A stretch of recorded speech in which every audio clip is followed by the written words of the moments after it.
For 1.2 of your scales, we're going to look at the minor scale. Now we get several types of minor scale. For example, you get the natural minor. We get a harmonic minor. And a whole lot of other minor scales, minor pentatonic, minor blues, melodic minor. We're going to do the natural minor for this study here. Now, to compare it to the major scales you learned in video 1.1 of the scales, we're going to start on the note C for the minor scale, as well as later during the video D, and then end off with E, just to hear the differences and comparisons. But here we go.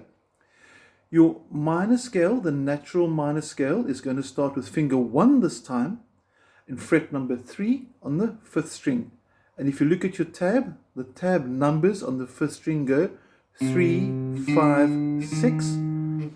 We go across to the 4th string, 3, 5, 6 again, and then onto the 3rd string, 3, 5. That is your natural minor scale over 1 octave ascending. Do you want to play it through with me? 2, 3, 4.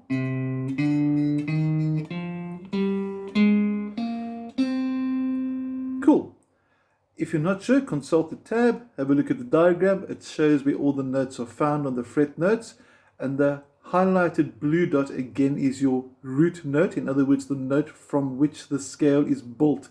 This is the C minor scale because the starting note is C. Let's do it ascending and descending together now. 1, 2, 3, 4.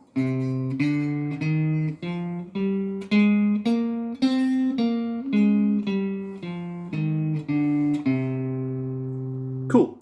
Now, if you needed to play the D minor scale instead of C, we played C minor.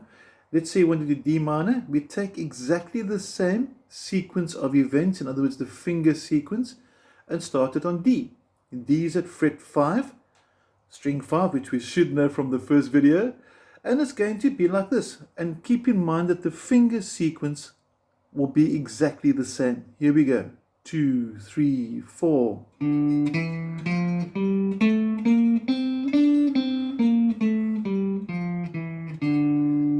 Got that?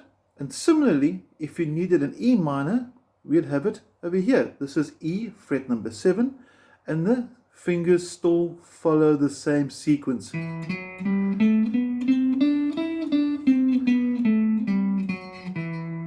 Now, what's important with guitar, every instrument has a unique characteristic. Now, piano, for example, you've got 10 fingers all playing at the same time, so you can actually play a 10-fingered chord if you really wanted to. But on guitar, we only got 6 strings, so it's impossible to play a 10-note chord. Okay, but on guitar again, what's unique here is that every scale shape that you learn, it's movable. So if you want to play the C minor scale, one more time, and you want to go to D minor, then E minor, it's all the same shape. And that's what I want us to learn. So your shapes are constant. It's where you play the shapes from. This is very, very important to keep in mind because that's going to help us later with bar chords, power chords, and a whole lot of other things as well. So for now, please get to know all your major scales from 1.1. Get to know all your minor scales I showed you in 1.2. And we'll see you 1.3 for the pentatonic. Thank you very much.